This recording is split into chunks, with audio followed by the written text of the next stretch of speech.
uncle owns the De Ville Film Studios in Paris.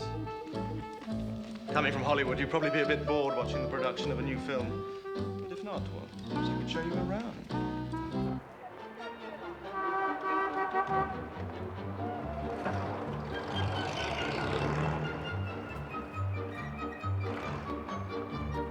Oh, yes, and 3 stages at Billancourt. Just mind this cable here and follow me. Now, you know that next week we're starting on Silent Night with Gabin. We're very excited about that. Mind the cable there. I'll take you down to stage 4. There's a talented director there doing an adaptation on Turgenev. You go through here, we'll go across stage 3. It's the wrong color, it's the wrong size. I'm sorry. Sorry. It's a damn stupid place to stand and gape. I'm so sorry.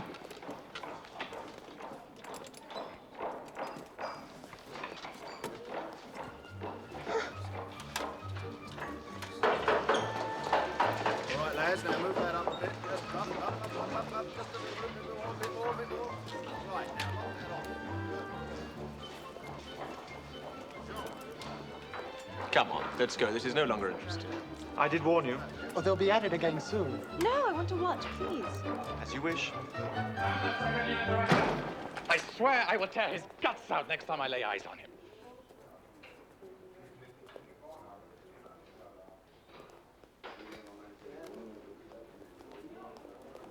Babu, that son of a bitch has given me hundreds of yards of unusable rubbish. That's Sadovsky. He's so crude. But he's a genius. All right, Nico. Who the hell is she? Not an actress, Armand. She's too unself-conscious. She's looking around like a tourist. She's not French. She's altogether too trim and tidy in the way she's put together. I want to test her for the part of Marie. Well, look at her, for heaven's sake. I think this one can make men tremble.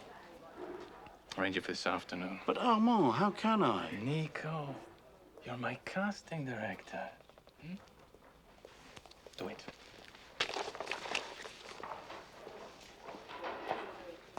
Mademoiselle.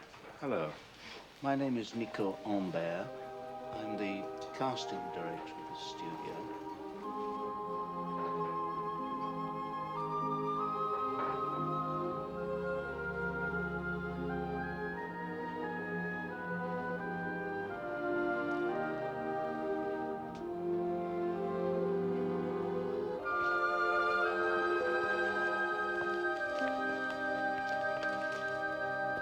Lucky I didn't hurt you back there.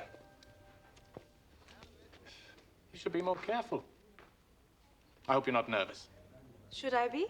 No, of course not. Thank you for indulging me. Oh, yes. You need a haircut. Yes, I know, I've been told. I hope it won't bother your performance. No, it amuses me. Shall we? Now, first, you must not look at the camera, if you can help that. Now, would you like to read the scene to yourself first, perhaps? Well, I'm not an actress. What good would that do? To orientate yourself, perhaps? No, you orientate me, monsieur. You seem to like giving orders. Huh. Well, in that case, I will deliver you to Babu. He will light you like an angel, won't you, Babu? It's all yours. Right, now we'll need some backlight here. Bring that down there.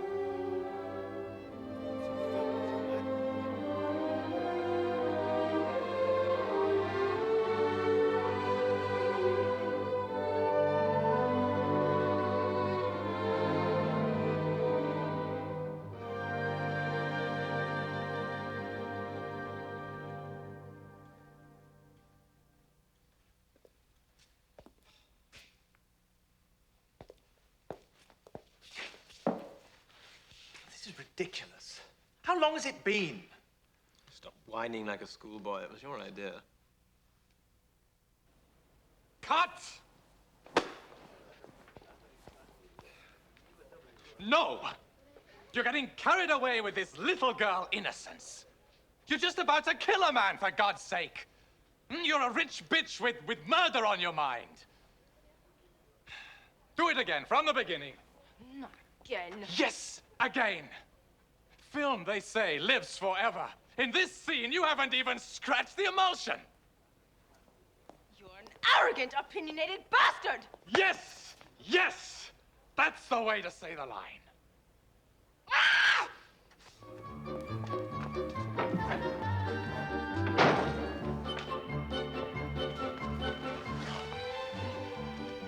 My God, she's exciting. Get someone to give her a contract.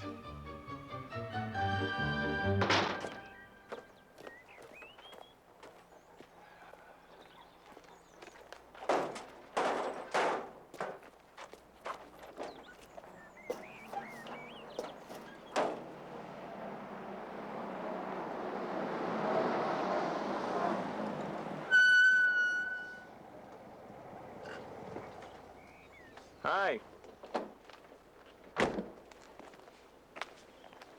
I'm looking for my daughter. Freddie? I'm Terrence McGuire. It's a great pleasure meeting you, Mrs. Delanso.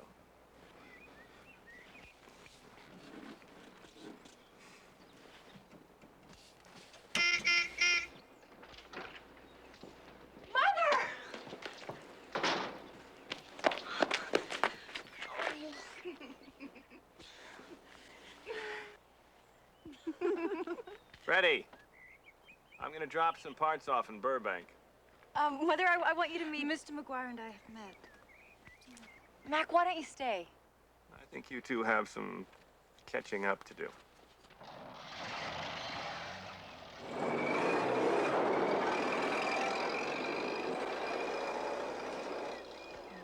He's very attractive. Oh, he's wonderful. Your favorite?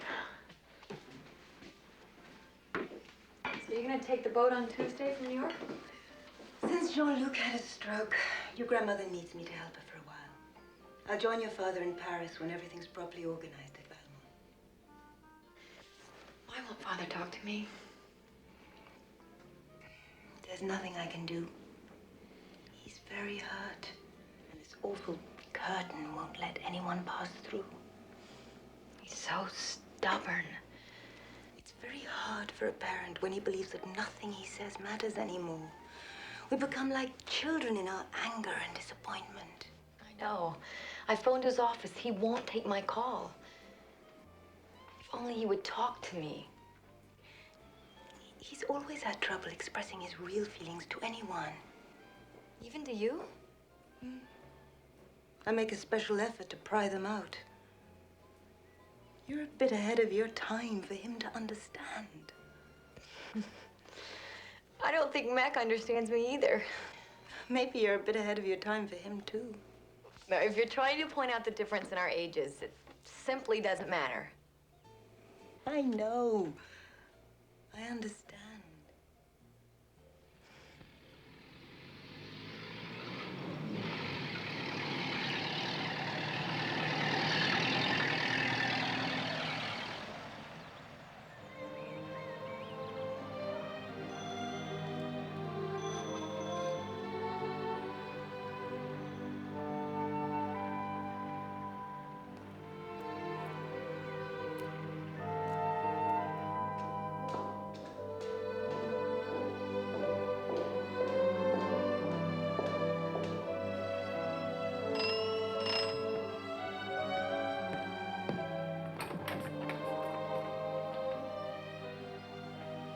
I have a problem. I must speak to you.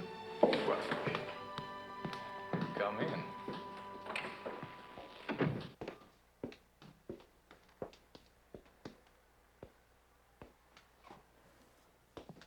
So, what's your problem, huh? The picture's finished. It's a big hit. What more do you want? I'm in love with you.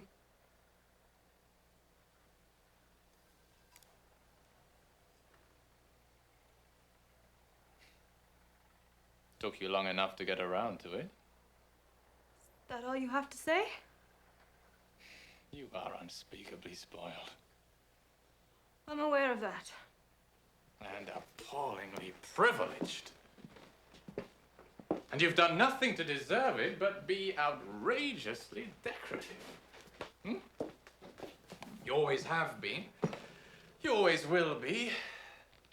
And you'll always take advantage of it. That's not my fault. How can I help that? What does it have to do with my loving you? For one thing, I hear you've done some painful things to a lot of men. What can I do if people fall in love with me? Can I love them back on command? They should put out storm warnings when you're on the loose. Mama,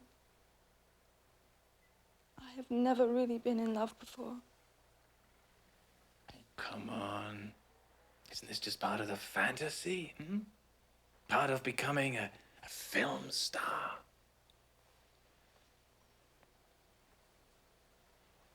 I wish it were a fantasy.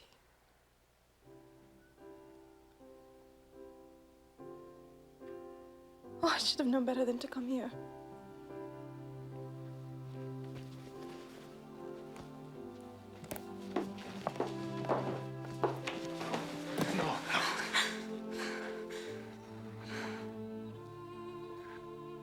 I love you too.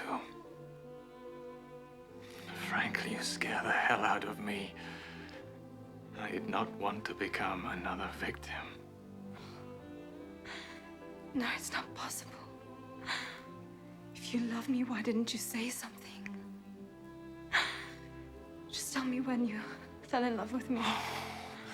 Oh, you had me the first time I turned around and looked at you. Believe me, it was quite involuntary.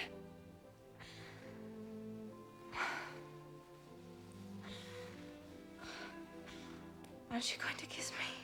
No. First I must undress you. Button by button. But I must be careful not to damage the dress. It's just too right. It's too right for what? Oh, you know, the scene in American movies where the girl tells the guy she loves him. Clever dress, severe, uncompromising, low cut. Poor sucker never has a chance.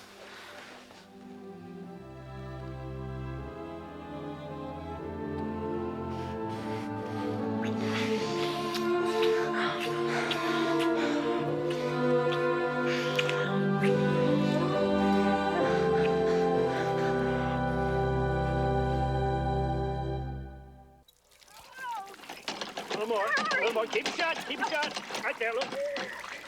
Okay. All right. Easy now. Oh, what do you...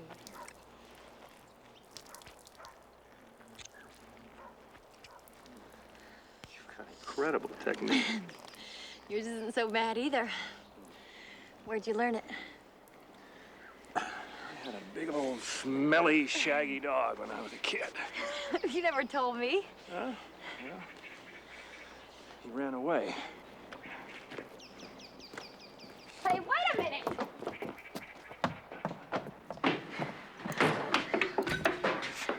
I bet you loved your dog. You bet.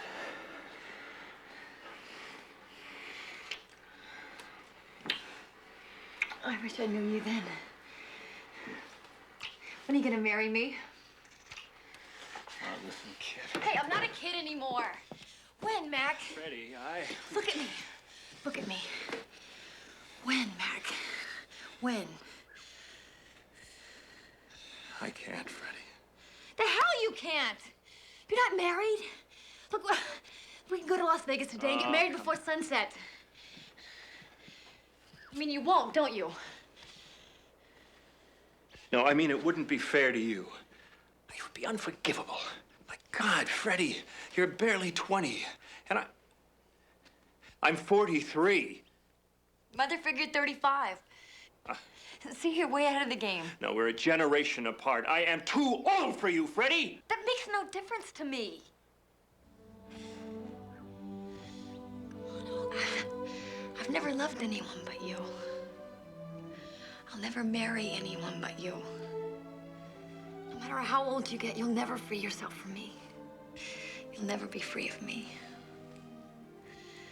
Like, the older we get, the less difference it'll make. Oh, that's ridiculous. You're being unfair. No, what wasn't fair was my making love to you that first time and not stopping then, because none of this would have happened. You know, I couldn't resist you. And I still can't resist you in anything but this. I am not going to marry you, Freddie.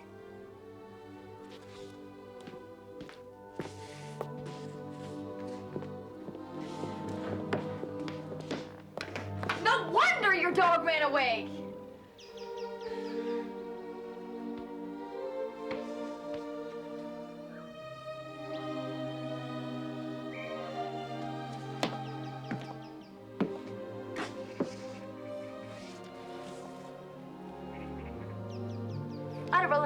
I don't really want to get married anyway.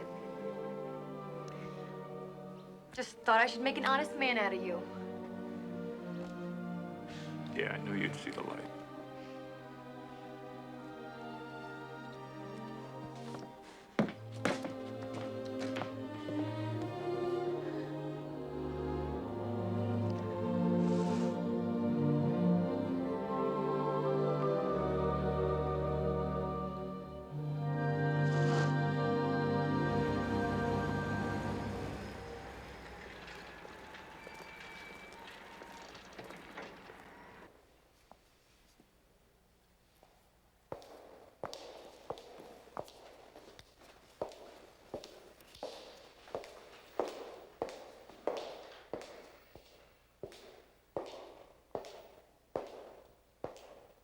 Delphine, my darling. At last out of hiding. Well, you're as beautiful as ever. Mwah. I'm so happy to see you. This is your new little place, is it, you joker? You must be doing very well. I am, as a matter of fact. I'll tell you all about it. Come and have a cocktail. Delphine, there is something serious which I wanted to say to you. You are a great charmer. And that is something more rare than beauty and, for me, as valuable as talent. In addition, you are an aristocrat from one of the oldest families of the provincial nobility. There is no man you cannot have. You have had too much champagne. Or you're going to try and sell me to somebody. No.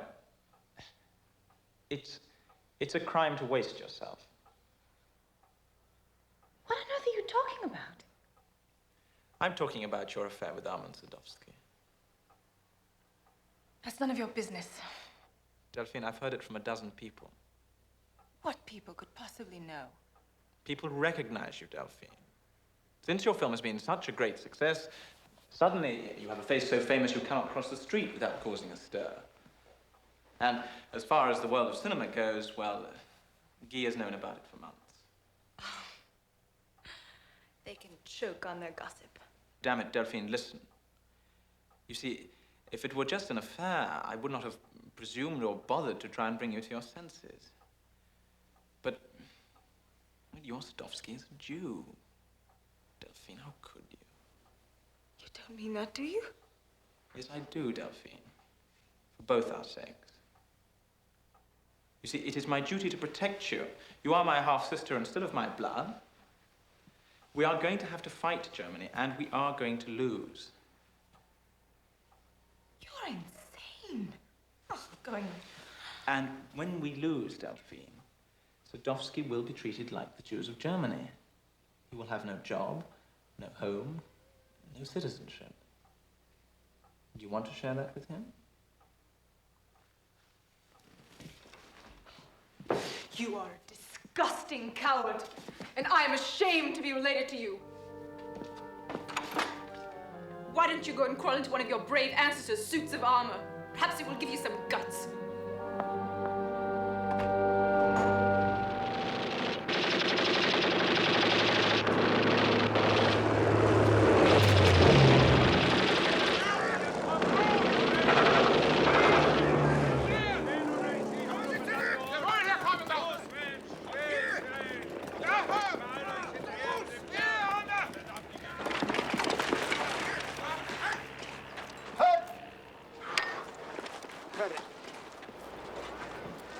Sweet! Mac! Sweet, that was beautiful, darling. Beautiful! Thanks, Otto. Mac! I want this next shot done by noon. We'll talk about it at 10. Right. I don't like the looks of this sky, Sweet. Should I go get Freddie? No, we won't need her. Coming out of retirement, huh? Huh?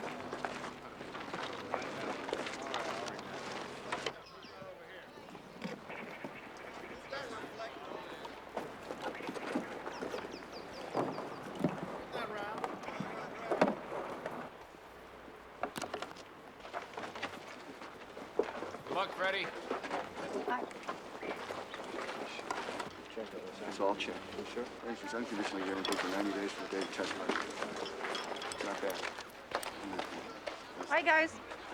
Ready? Freddie, we're not gonna need you for the rest of the day. You what? I've been ready for this stunt for 2 weeks. When Joe dropped out, you promised me I could do it. I know, I've changed my mind. With all this chop upstairs and these explosives, it's gonna make the bailout too dangerous for you. You can't do this to me, damn it. Sweet. It's your call, Mac. Let's do it.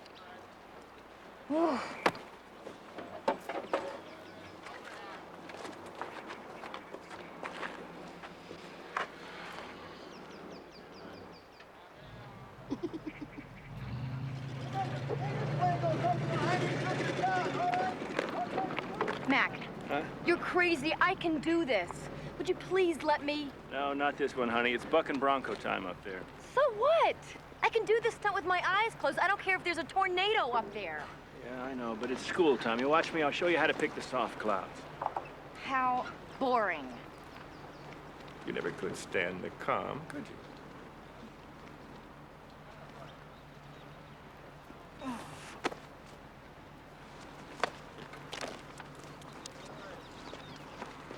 Let's go. Here you go. All right, now waggle your wings when you're ready for action. Yeah. You let the hiney get on your tail. Right. You take her to 5,000 feet, you push a red button and get out. Set for 10 seconds. You make damn sure you're well clear of the explosion before you pull the ripcord. Now, she's loaded with TNT. Get out of here. Okay, you ready, Mac? Ready? Camera. Rolling. Okay, action, Mac. Contact!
gone, Freddie.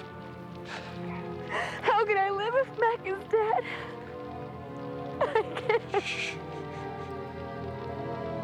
I can't.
Very good.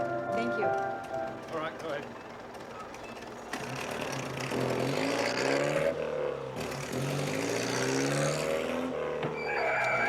Oh, idiot! Why don't you watch where you're going?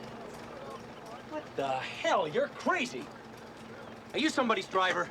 No, I'm a pilot, same as you. Does Hitler know? Why don't you write him a letter?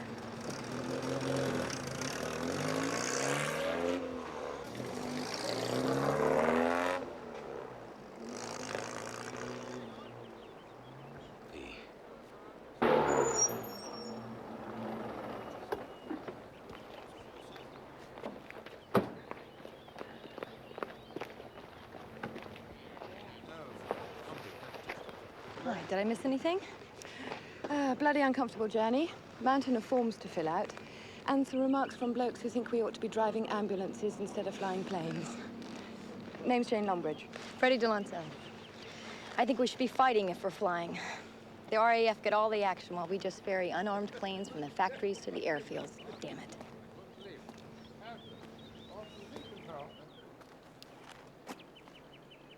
I'm Captain Douglas, your commanding officer. My job is to find at least a couple of you who will pay as much attention to flying as applying lip rouge. Unfortunately, higher powers have seen fit to accept women into the Air Transport Auxiliary, where you are without my blessing. Because I don't believe you girls ought to be flying planes, and most of you can't even cook a decent dinner. Only a man would say something like that.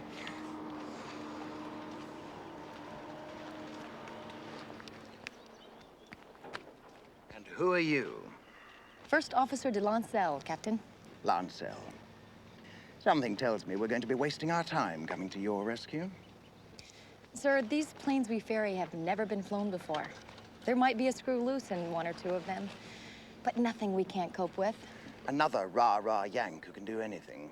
I fly by the seat of my pants just like you do. You don't have the what-fors to fill them. You show me yours, and I'll show you mine, sir.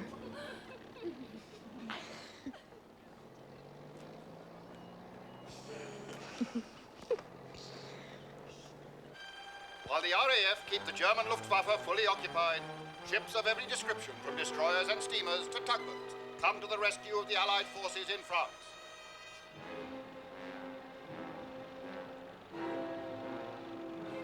world watches breathlessly as the soldiers in their tens of thousands evacuate the beaches of Dunkirk. It's Amy. Amy Johnson? Yes. Oh my God, is that really her? She's incredible. She soloed from London to Australia in this little old moth, and then went on to do Paris to Cape Town. She's an incredible pilot. British troops are joined by their comrades in arms from France.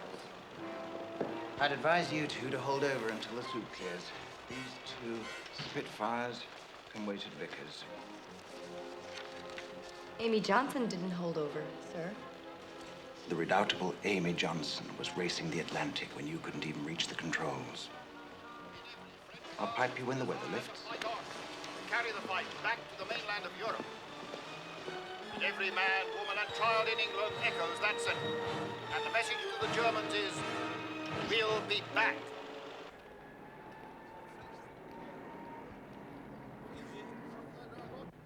The Germans will be in Paris in less than a day, and the French have only themselves to blame. I've done what you asked. These papers will confirm your discharge from your tank unit. The government is in chaos. No one knows what the Germans will do with us. Your grandfather, with his influence, always protected me. Now he's gone. What about you? Monsieur, I have no concerns for myself. There will always be an aristocracy. In times of trouble, the French have always returned to the land. I think I shall go back to Valmont. But Bruno, what do you suggest I do? Oh, you, Penrose.